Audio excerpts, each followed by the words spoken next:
Hi everyone, ಇವತ್ತಿನ ವಿಡಿಯೋದಲ್ಲಿ ನಾನು ಬೆಳಗ್ಗೆ ಎಲ್ಲ ಕ್ಲೀನ್ ಮಾಡಿ, ಇವತ್ತು ಸಂಡೇ ಆಗಿರೋದ್ರಿಂದ ನಾನ್ ವೆಜ್ ಮಾಡ್ತಿದ್ದೀವಿ. ಮಟನ್ ಸಾಂಬಾರ್ ಹಾಗೆ ಮುದ್ದೆ ಹಾಗೆ ರೈಸ್ ಮಾಡ್ತಾಯಿದ್ದೀನಿ.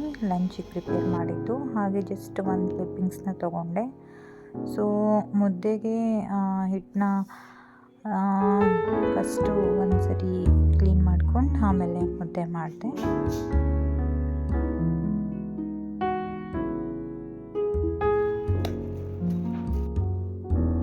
ಹಾಗೆ ನೈಟು ಒಂದು ಹೊರಗಡೆ ಹಾಗೆ ಹೋಗ್ತಿದ್ವಿ.